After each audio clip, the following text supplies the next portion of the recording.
ETV YouTube ఛానల్స్లో మీ వ్యాపార ప్రకటనల కోసం ఈ నంబర్కి కాల్ చేయండి.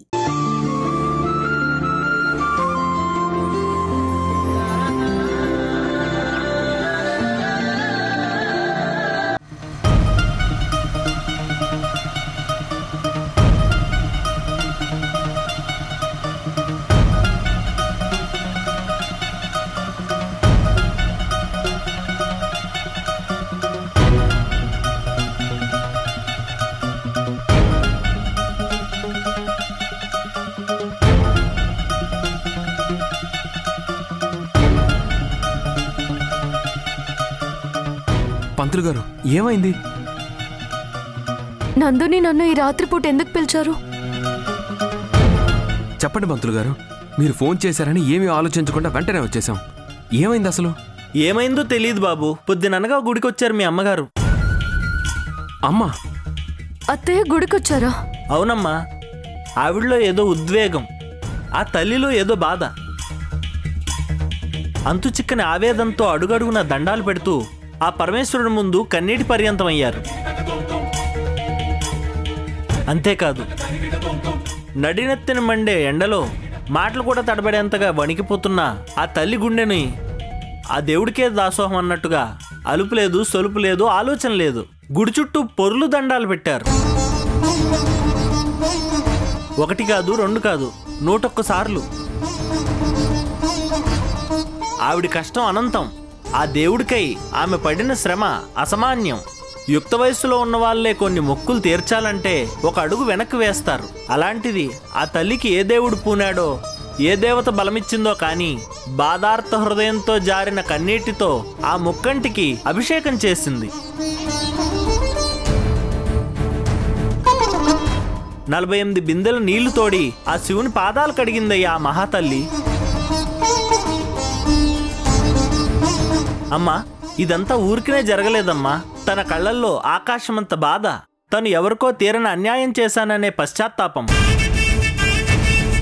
వాటన్నిటినీ ఆ బోలాశంకరుడి సన్నిధిలో ప్రాయశ్చిత్తం చేసుకోవాలన్న ఆరాటం.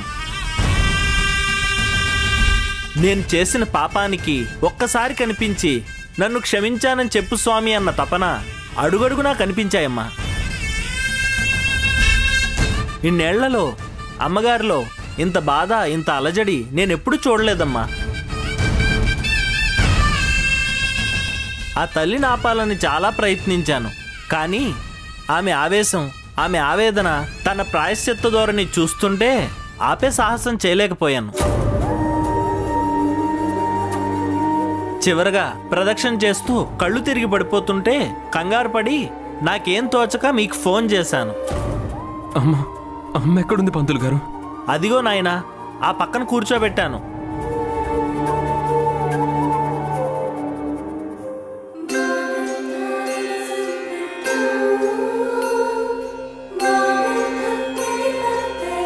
కూర్చునే ఓపిక కూడా కోల్పోయిన ఆ తల్లికి కాస్త నిమ్మకాయ నీళ్ళు తాగించాను.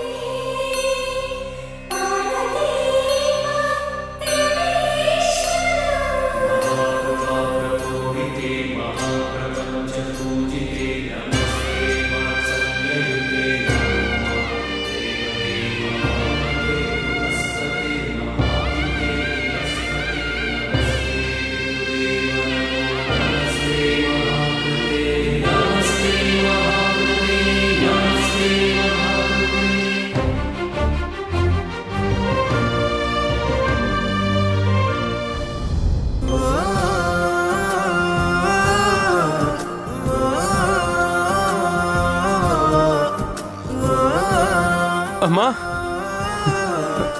అమ్మా, అమ్మా, అత్తయ్య.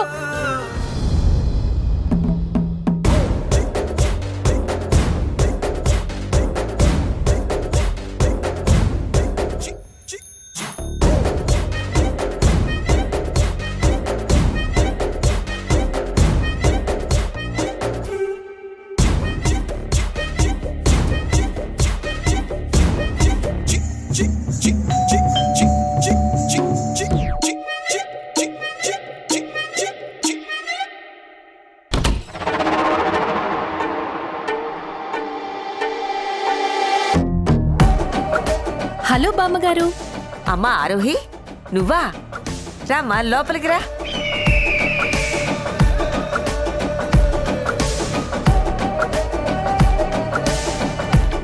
రండమ్మా, రండి, కూర్చోండి. ఏంటమ్మా ఈ టైంలో వచ్చావు? ఇంట్లో మీరొక్కరే ఉన్నారా బామ్మగారు? అంటే నందు వాళ్ళు బయటికెళ్ళారు. అవును, ఇంతకీ నువ్వు వచ్చిన పని చెప్పలేదు. ఏం లేదు బామ్మగారు, ఇందాక నేను కార్లో వస్తుంటే దారిలో మేఘన టెన్షన్గా వెళ్ళటం చూశాను.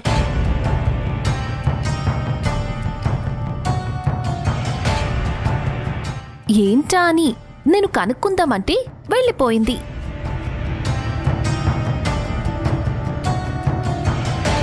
అందుకే ఏదైనా ప్రాబ్లమేమో, నేనేదైనా హెల్ప్ చేయగలనేమోనని వచ్చాను. నీ మనసు బంగారంగాను, ఎంత గొప్ప మనసమ్మా నీది. ఏదో అలా అలవాటైపోయింది బామ్మగారు. మేఘన ఒక్కతే వెళ్ళలేదమ్మా, నా మనవడు కూడా ఉన్నాడు. ఏం పర్వాలేదు.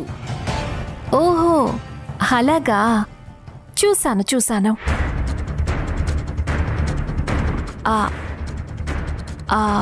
అవును, ఆంటీ గారు ఎక్కడికెళ్లారు? కనిపించట్లేదు. అది మరి ఆ గుళ్ళో ఏదో ప్రవచనాలు చెప్తున్నారంటేనూ వెళ్ళింది. ఆంటీ గారు లేరు, నందు గారు, మేఘనా గారు కూడా లేరు. అంటే మీరొక్కరే ఉన్నారన్నమాట. అవునమ్మా. అంటే నేను కరెక్ట్ టైంకి వచ్చానన్నమాట. అదేంటమ్మా? అంటే ఇలాంటి టైంలో అయితే మీకు తోడుండొచ్చు కదా బామ్మగారు. నేను ఉంటానులేండి బామ్మగారు. ఏమన్నా కావాలా అమ్మా? Coffee, tea? వద్దు బామ్మగారు, కాస్త మంచినీళ్ళు ఇస్తారా? ఇప్పుడే తెస్తానమ్మా.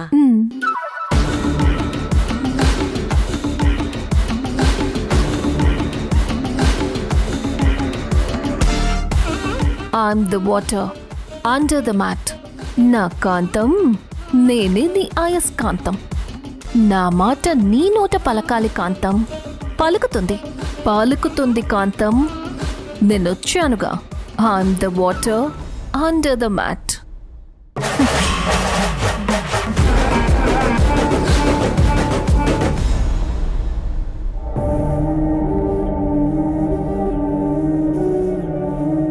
అత్తయ్య, ఏంటత్తయ్య ఇదంతా? ఎందుకత్తయ్య ఇలా చేశారు?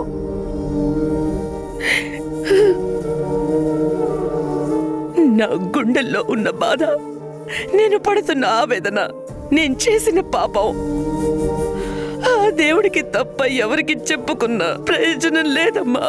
ఏంటత్తయ్య మాటలు? మీరేం చేశారని ఇంతలా మిమ్మల్ని మీరు శిక్షించుకుంటున్నారు? ఏం చెయ్యలేదో చెప్పు. నా అమాయకత్వంతో నిన్ను అవమానించి, నా మూర్ఖత్వంతో చీదరించుకున్నాను. నా అనుమానంతో పవిత్రమైన మీ ప్రేమని అసహించుకున్నాను. ఆ దేవుడి దీవెనలతో జరిగిన మీ పెళ్లిని నిందించి, ఓ రాక్షసి మాటల్ని నమ్మి ఒక పాపాత్మురాలికి పట్టం కట్టాలనుకున్నాను. నీకు కన్నీళ్లు మిగిల్చాను. ఇంతకన్నా దారుణం ఏముంటుంది? అమ్మా అలా అనకమ్మా.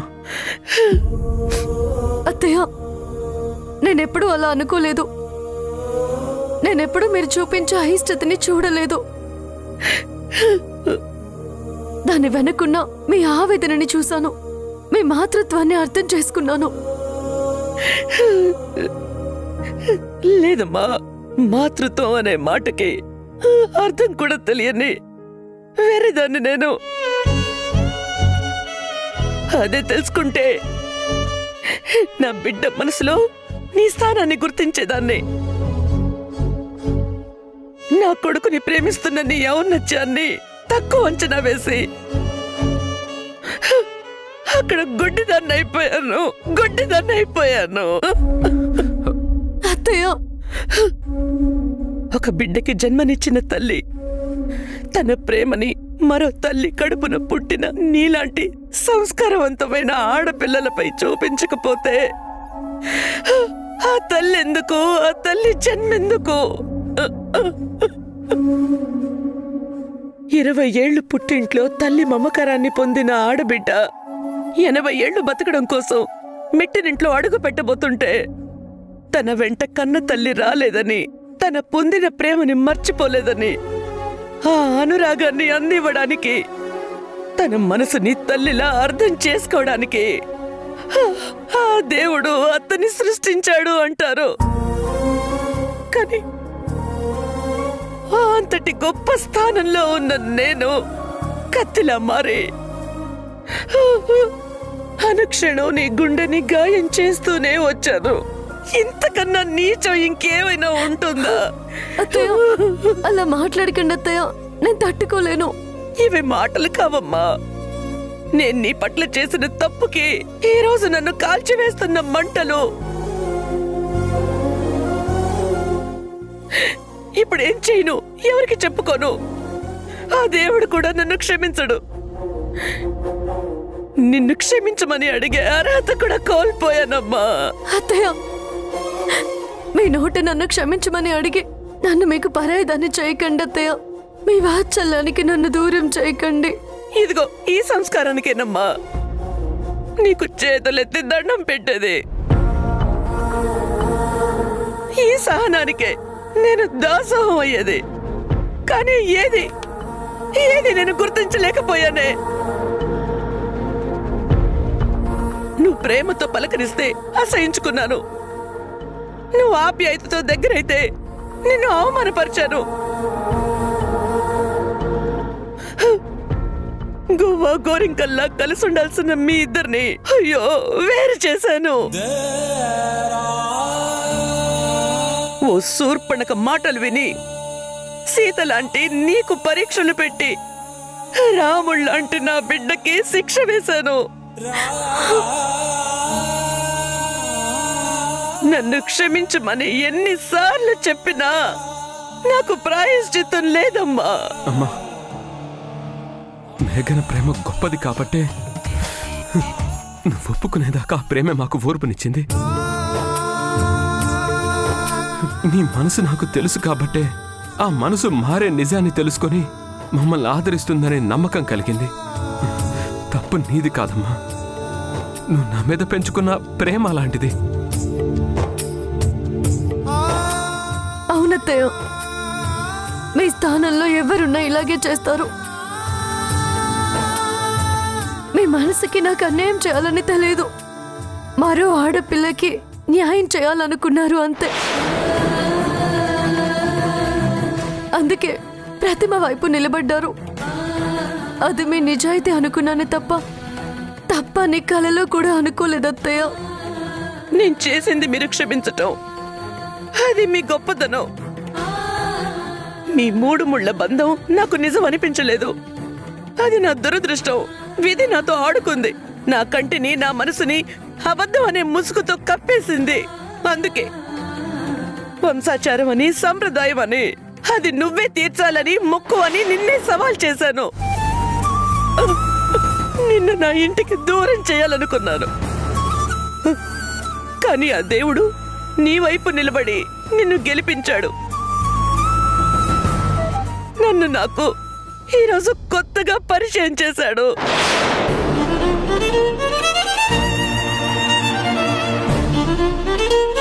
అయినా ఈ చండాలమైన మనసు నిన్ను ఒప్పుకోవడానికి నిరాకరించింది. ఈ పాపానికి విరుగుడు ఏంటి అంటే ఆ దేవుడే కనిపించాడు. అందుకే నువ్వు నిజం, ఆ ప్రతిమ అబద్ధమని తెలిసిన వెంటనే నీ కళ్ళలోకి సూటిగా చూడలేక, నీ ముందు నిలబడలేక ఆ దేవుడినే వెతుక్కుంటూ వచ్చేసానమ్మా. ఈ దేవుడి సమక్షంలో ఈ దేవతకి క్షమాపణ చెప్పి మిమ్మల్ని హక్కున చేర్చుకోవాలని ఇక్కడికి రప్పించాను తల్లి. నన్ను క్షమిస్తారు కదూ?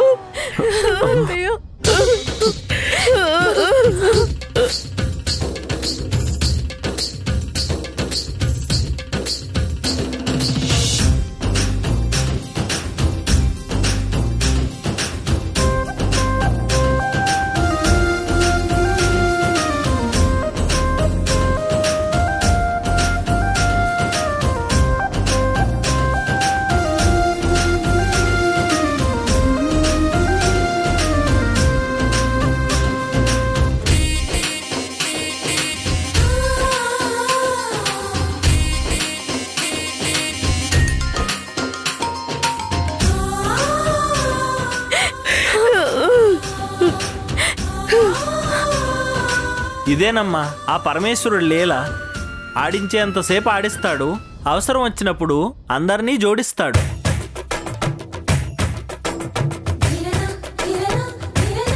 అత్త మీద కొండంత ప్రేమ నింపుకున్న కోడలు, కోడల మీద గుండె నిండా మమకారం పెంచుకున్న అత్త. ఆహా, ఆ కౌసల్య సీతమ్మను కలిపి కళ్ళారా చూసినట్టుంది తల్లి.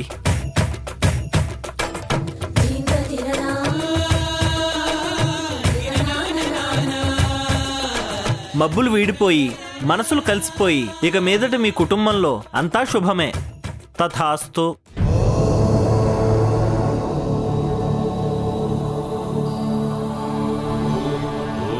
అమ్మా, ఇంటికి వెళ్దాం పద. రండి అత్తయ్య, రండి. ఓం శివం శాంతం జగన్నాథం లోకానుగ్రహ కారణం శివమేక పరం వందే శిఖారాయ నమో నమః.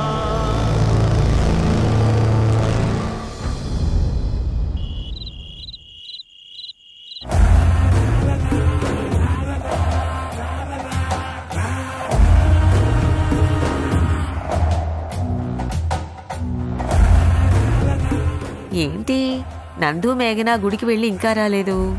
ఆ సులోచన కనిపించిందో లేదో ఓ ఫోన్ అయినా చేయలేదు. బామ్మగారు ఏంటి అక్కడున్నారు? రండి కాసేపు మాట్లాడుకుందాం.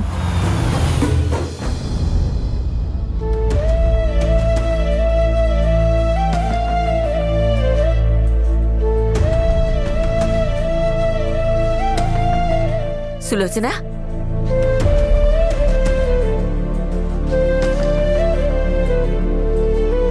సులోచన, ఏమైంది? ఎక్కడికి వెళ్ళావు?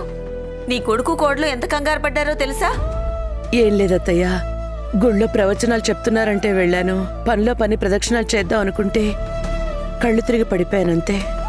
ప్రవచనాలు ప్రదక్షిణాలా? ఎంత సింక్లో ఉన్నాయేంటో. అలా కలిసొచ్చింది వీళ్ళకి. ఏం కాలేదుగా నీకు? ఏం కాలేదు బామ్మ, కంగారు పడాల్సిందేం లేదు. అమ్మకు కాస్త నీరసంగా ఉందంతే.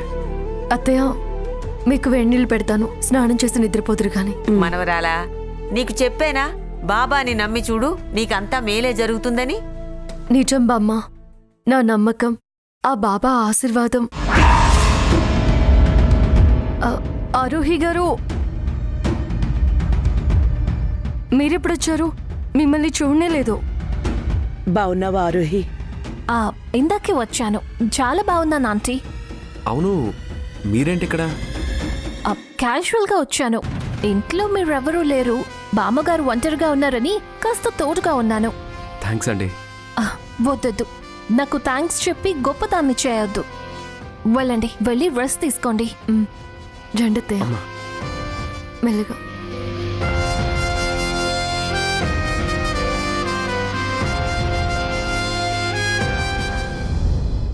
మేఘనా, ఇది నా రివెంజ్ గేమ్. ఈ గేమ్లో కాంతం నా మొదటి అస్త్రం. కాంతంని నా గేమ్లోకి తెచ్చుకోవడం చాలా ఈజీ అని అర్థమైంది. ఇప్పుడే మనసు విప్పి కాంతంతో మాట్లాడా. పాపం కాంతం గొర్రెలా నన్ను నమ్ముతోంది. ఒక చిన్న కమర్షియల్ బ్రేక్ తర్వాత మళ్ళీ వస్తా. అప్పటిదాకా ఎంజాయ్ చేయి మేఘనా.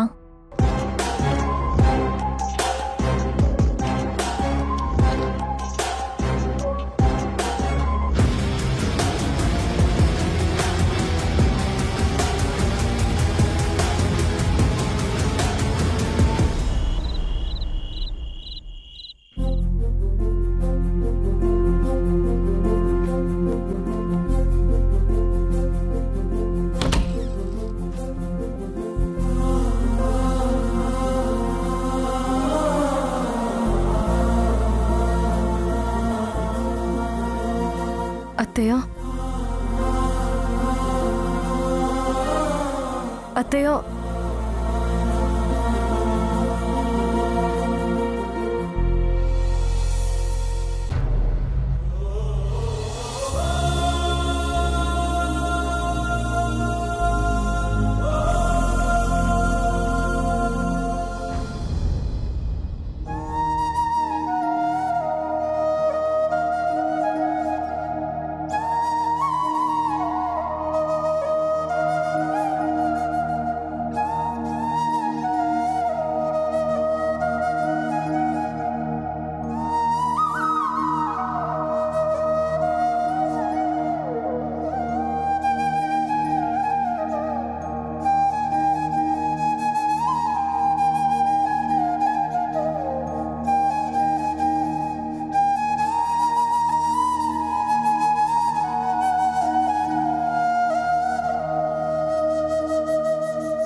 నలభై 48 బిందెల నీళ్లు తోడి ఆ శివుని పాదాలు కడిగిందయ్యా ఆ మహాతల్లి.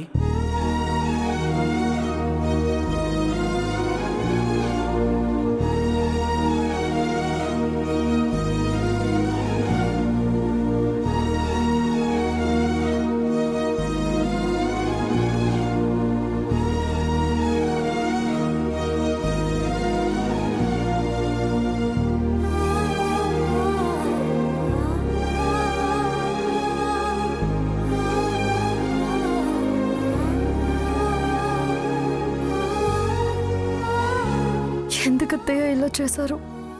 మనసు పశ్చాత్తాపడిందని శరీరాన్ని కష్టపెట్టారు.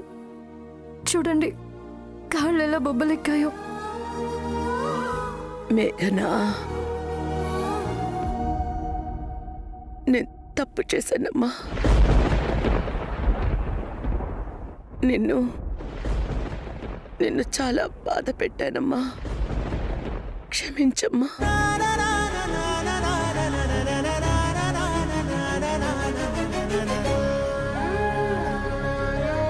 రాత్రంతా నాకు ఆయింట్మెంట్ రాస్తూ ఇక్కడే కూర్చున్నావు కదా. నిన్నెంత కష్టపెట్టాను, ఎన్ని మాటలన్నాను. నన్ను క్షమించు. అత్తయ్య మీరు పెద్దవారు, అలా మాట్లాడకండి. ఆ సిచ్యువేషన్లో అమ్మగా మీరు అలాగే రియాక్ట్ కావాలి. అది తప్పు కాదత్తయ్య. ఈ రోజు నుంచి మనిద్దరిది అత్త కోడళ్ల బంధమే కాదు, అమ్మ కూతుళ్ల బంధం. ఈటీవీ విన్ యాప్ రోజుకి కేవలం రూపాయి మాత్రమే. ఇప్పుడే ఈటీవీ విన్ యాప్ డౌన్లోడ్ చేసి సబ్స్క్రైబ్ చేయండి.